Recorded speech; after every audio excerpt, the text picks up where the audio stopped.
ఆడోళ్ళ వల్ల రాజ్యాలే కూలిపోయినాయి. నువ్వు నేనే ఎంత బాసు. ఈ కొటేషన్ ఎందుకు చెప్పాల్సి వచ్చిందంటే నిన్న మనం ఒక వీడియో చేసుకున్నాం, నిన్న మొన్న. సో దాంట్లో నేనేమన్నానంటే, మీకు చేత కదా గాజులు తొడుక్కుని కూర్చున్నారా ఇంట్లో అన్న. ఆ మాటను పట్టుకుని ఒక ఇద్దరు ముగ్గురు నలుగురు ఐదుగురు మేబీ ఇంకా ఎక్కువ మంది ఏమో, నేను మొత్తం కామెంట్లు చూడలేదు.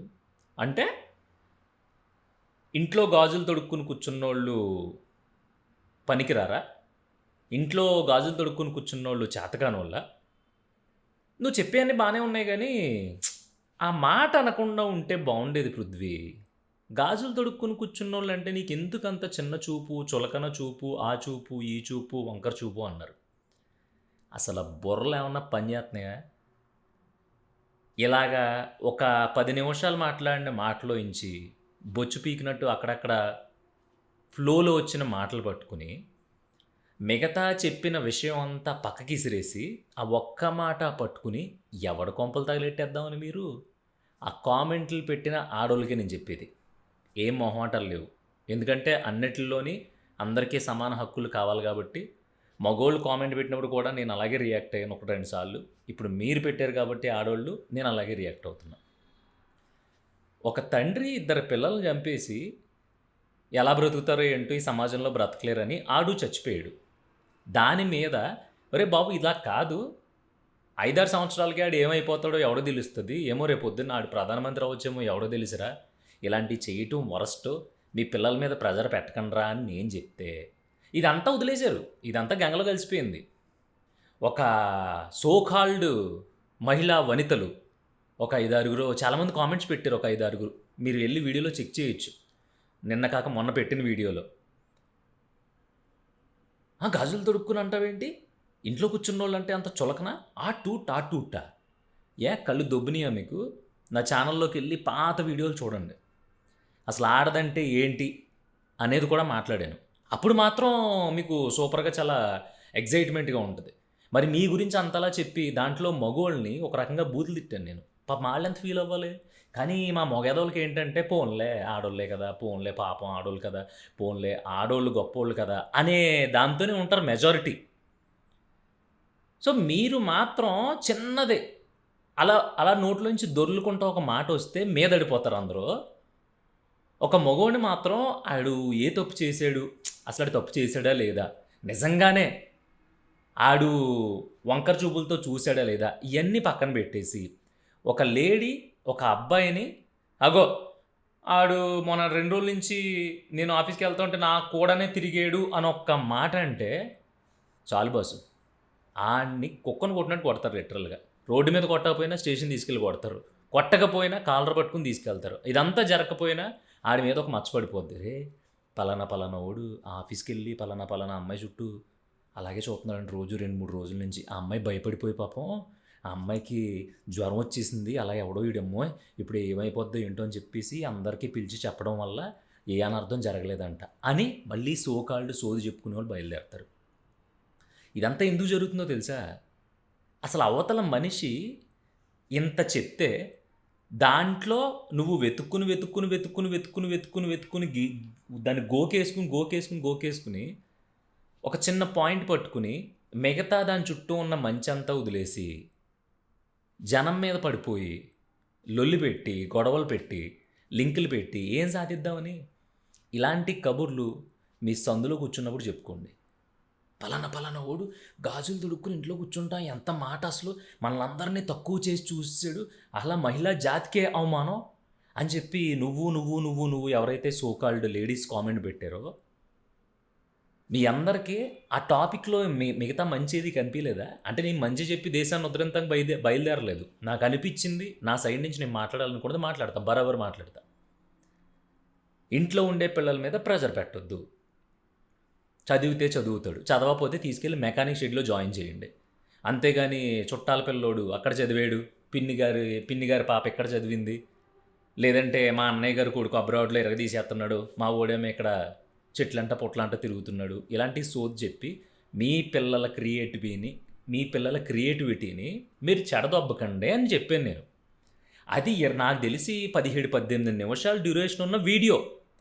దాంట్లో ఒకే ఒక్క చోట ఒకే ఒక్కసారి నేను ఫ్లోలో, అది నా వాక్ స్వాతంత్రం. నేను నిన్ను పేరు పెట్టి పిలిచానా? లేదంటే అది ఏమన్నా దిగజారుడు మాట. మీ వీధిలో, మీ ఇంట్లో, మీ చుట్టాలు కూర్చున్నప్పుడు, సరదాగా, సందడిగా ఉన్నప్పుడు ఎన్నిసార్లు అనరు? ఆడేమన్నా గాజులు తోడుకొని కూర్చున్నాడు అనుకున్నారు ఏంటి? రెండు రెండు పీకుతాడు ఇంకొకసారి ఆడి మీద జోకులు వేసారంటే అని చెప్పి మీ ఇంట్లో మీరు మీరే జోక్ చేసుకుంటారు కదా!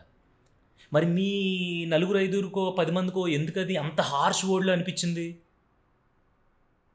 శంకినీ జాతి అని ఒకటి ఉండేదంట ఇదివరక. ఎప్పుడు? రాక్షసుల కాలంలో. దాని గురించి చదివాను నేను. నిన్న ఈ కామెంట్లు చూసిన తర్వాత. ఓకే. శంకినీ జాతి అంటే ఏంటి అనేది నాకు తర్వాత అర్థమైంది. ఇప్పుడు ఇంకా క్లియర్‌గా అర్థమైంది. ఒక తెల్ల పేపర్ తీసుకుని దాని మీద ఒక స్టిక్కర్ అంటించి, బ్లాక్ స్టిక్కరు, ఒక 10 మందిని పిలిచి, దీంట్లో నీకేం కనిపిస్తుంది అంటే, దాంట్లో మెజారిటీ అన్నారంట, అగో స్టిక్కర్ అంటించాడు ఎవడో ఎదవ అని తిట్టారంట.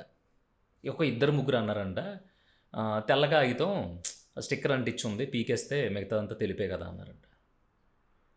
సో ఒకటి చూసినప్పుడు, ఒకటి విన్నప్పుడు, ఒక దాని వైపు ఏలు పెట్టి చూపించే ముందు కొంచెం మన వెనకాల ఎన్ని ఉన్నాయో చూసుకుంటే చాలా బాగుంటుంది. ఒక కామెంట్కి రియాక్ట్ అయిపోవాల్సిన అవసరం లేదు అని నాకు తెలుసు.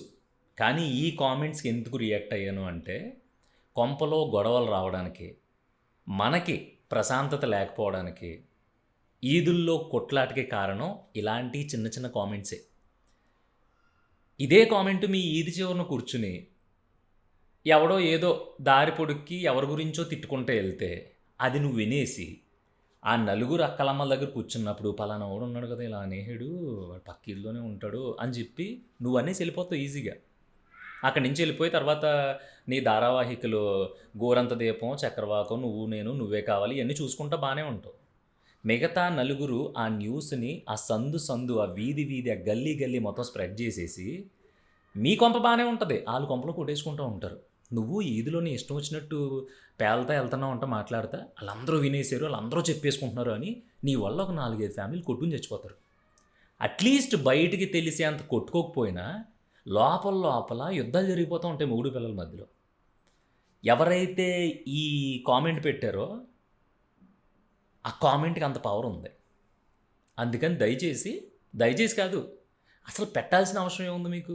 నేను వినమని అనలేదు కదా మిమ్మల్ని.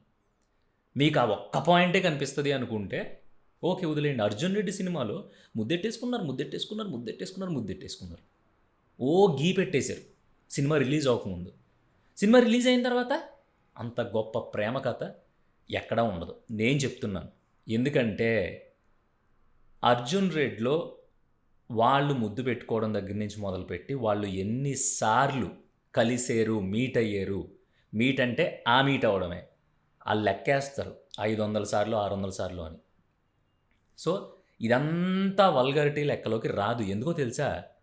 చివరికి వాళ్ళిద్దరూ పెళ్లి చేసుకున్నారు. వీళ్ళిద్దరూ కలిసి కొన్ని గొడవలు వచ్చి విడిపోయిన తర్వాత ఆ అమ్మాయి ఎక్కడుందో వాడికి తెలియదు, ఈడెక్కడున్నాడో దానికి తెలియదు, ఇద్దరు విడిపోయారు.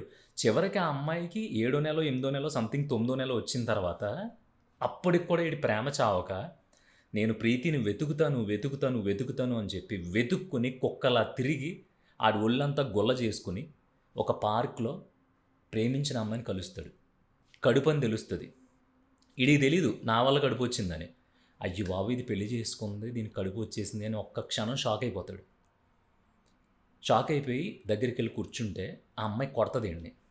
ఆ అమ్మాయి ఏమనుకుంటుంది, వీడు వదిలేసి వెళ్ళిపోయాడు, లవ్ ఫెయిల్యూర్ అయితే ఒకవేళ ఇంట్లో వాళ్ళు ఒప్పుకుంటే అలా వదిలేసి వెళ్ళిపోతాడా, నన్ను తీసుకెళ్ళాలి కదా అనే పాయింట్ ఆఫ్ వ్యూలో ఆ అమ్మాయి ఉంటుంది. కొడతది, తిడతది, ఆడన్నీ భరించో మాట అంటాడు, పద నాతో వచ్చేయని. 9వ నెల కడుపు ఉన్న అమ్మాయిని. ఏం మాట్లాడుతున్నావు అంటే, లేదు మీ ఓడితో నేను మాట్లాడతా అంటే, నీ మొగుడితో నేను మాట్లాడతాను వచ్చేయి అంటాడు. అంత పిచ్చి ప్రేమ ఉంది. కానీ ఆడికి తెలియని విషయం ఏంటంటే, ఈడు ప్రేమించిన ప్రేమ కంటే ఆ అమ్మాయి ప్రేమ ఇంకా గొప్పది.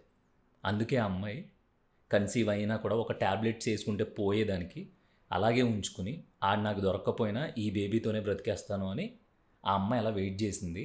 టైం కలిసి వచ్చి వీళ్ళిద్దరూ సినిమా క్లైమాక్స్లో కలుసుకున్నారు. ఇంతకంటే గొప్ప ప్రేమ కథ నీ జనరేషన్లో జరిగిందా? నాకు తెలిసి అయితే జరగలేదు. లైలా మజ్నూలు అవన్నీ అప్పట్లో వచ్చినాయి, కానీ నాకు తెలిసి Arjun Reddy is a beautiful love story. మరి దాంట్లో ఎన్ని ముద్దులు ఉన్నాయి? ఆ ముద్దులన్నీ లెక్కేసుకుని అది నిజంగా అజ్జి బాబోయ్ చిచ్చి ఇదా సినిమా అనుకుని ఉంటే అది ట్రెండ్ సెటర్ అలా అయ్యి ఉండేది. క్యూలు కట్టారు జనం ఫ్యామిలీలతో పాటు. నేను చూశాను, ఇంటిల్లి పాది వెళ్ళి చూశారు సినిమాని. ఇలాగే ఒక 2-3 కామెంట్లు పెట్టేసి సోషల్ మీడియాలో చిచ్చి ముద్దులు పెట్టేసుకుంటున్నారు, వల్గర్ సినిమాలు వచ్చేసినాయి, ఇంకా అయిపోయింది, దీని బదులు బిఎఫ్లు తీసుకోవచ్చు కదా అన్నారు చాలామంది. అంత ఘోరంగా తిట్టారు ఆ సినిమా ట్రైలరు టీజర్ వచ్చినప్పుడు, పోస్టర్ రిలీజ్ అయినప్పుడు. దాన్ని మొత్తం చూసిన తర్వాత నాకు దాంట్లో ప్రేమ కనిపించింది. మీలాంటి వాళ్ళకి ఏం కనిపించిందో నాకు తెలియదు. మీలాంటి వాళ్ళు ఇన్ ద సెన్స్ ఆ సో కాల్డ్ కామెంట్స్ పెడతారు కదా వాళ్ళు. అందుకని ఎక్కడైనా ఒక కామెంట్ వేయాలన్నా, లేదంటే ఎక్కడైనా ఒక మాట వదలాలన్నా, ఒక గాసిప్ చెప్పాలన్నా ఒళ్ళు దగ్గర పెట్టుకుంటే మీ చుట్టూ ఉన్నోళ్ళు ప్రశాంతంగా ఉంటారు. మీకు అంతగా గాసిప్ పెట్టాలని ఉంటే మీ ఫ్యామిలీలో మీరు పెట్టేసుకోండి. మీ అత్త దగ్గర, మీ కోడల దగ్గర, మీ కూతురు దగ్గర, వీళ్ళల్లో గాసిప్స్ పెట్టేసుకుని వాళ్ళల్లో గొడవలు పెట్టేసుకుని మీరు ఎంజాయ్ చేసుకోండి. వీధుల్లో తిరిగినప్పుడు, సోషల్ మీడియాల మీద ఉన్నప్పుడు మనం ఒకటి మాట్లాడితే దానికి ఖచ్చితంగా ఎంతో కొంత స్టాండ్ ఆన్ అయ్యి ఉండాలి. పర్టికులర్గా గాజులు తొడుక్కోవడం కోసమే నేను వీడియో చేశాను అనుకో, మీ కామెంట్ నేను యాక్సెప్ట్ చేస్తా. అరే ఏమో 2 పిల్లలు చచ్చిపోయారు, పిల్లల మీద ప్రెజర్ ఎక్కువైపోతుంది, కాంపిటీషన్ వరల్డ్లో పడిపోయి లక్షలు అవి ఫీజులు పోసేసి వీళ్ళు ఆర్థికంగా లూజ్ అయిపోతున్నారు, వాళ్ళ మీద ప్రెజర్ పెట్టేస్తున్నారు, నేను లక్షలు తగిలేస్తున్నాను నీ మీద లక్షలు తగిలేస్తున్నాను, నువ్వు చేతగానుడు అయిపోతున్నావు, అందరూ చదువుతున్నావు, నువ్వు చదవట్లేదని ప్రెజర్లు ఎక్కువైపోతున్నాయి. ఇలా ఉండకండ్రా బాబు, వాడు ఏదో ఒకటి అవుతాడు చివరికి, ఏదో ఒకటి అవ్వకుండా అయితే ఉండడు, అయితే మెకానిక్ అవుతాడు, లేదంటే ఇంజనీర్ అవుతాడు, లేదంటే డాక్టర్ అవుతాడు, ఏదో ఒకటి అవుతాడు. ఆడికి బుద్ధి వచ్చేదాకా మీరు ఎంత చెప్పినా ఆడి బాగుపడ్డు. ఈలోపు మీరు ఆడికి కావాల్సి ప్రపంచంలో ఒక చోటకి వెళ్ళి ఫ్లైట్ ఎక్కి అక్కడ దిగి మళ్ళీ వెనక్కి అదే ఫ్లైట్లో వచ్చేయగలిగే నాలెడ్జ్, చదువు ఇవ్వండి, సరిపోతుంది. నేను దీని గురించి మొత్తుకుంటే మీరు ఎక్కడెక్కడికో వెళ్ళిపోయి సందులో గొంతులో దూరేసి అక్కడెక్కడో నేను ఒకటి అన్నానంట, అది పట్టుకుని నాకు కరెక్ట్గా అనిపించలేదు. అనిపించకపోతే చూడక బాసు, లేడీసే పెట్టింది ఆ కామెంట్, నేను చెప్తున్నాను కదా, వాళ్ళని కూడా బాసు అని పిలుస్తాను, నాకు మంచి ఊతపదం అది. చూడకండి నన్ను, ఎందుకంటే నేను అలాగే వల్గర్గా మాట్లాడుతూ ఉంటాను, గలీజ్గా. పనికొచ్చి ఏమి ఉండవు నా దగ్గర. నాకు ఇక్కడ ఏమనిపిస్తే అది వితౌట్ ఫిల్టర్ నేను నా ఆడియన్స్తో, నా వ్యూయర్స్తో మాట్లాడుతూ ఉంటాను. సో మీరు ఎప్పుడు నా దగ్గరికి వచ్చారో, అంటే ఎప్పుడు నా ఛానల్లోకి వచ్చారో నాకు తెలియదు, కానీ ఇఫ్ ఇన్ కేస్ నేను చెప్పేది మీకు చాలా వరస్ట్గా అనిపించుంటే దయచేసి అసలు చూడొద్దు, నన్ను బ్లాక్ చేసి పడదొబ్బండి. ఎందుకంటే నాలో అంటూ చూస్తే మీకు ఉపయోగం ఉంటుంది చెప్పండి? ఏం యూజ్ ఉండదు. బాయ్.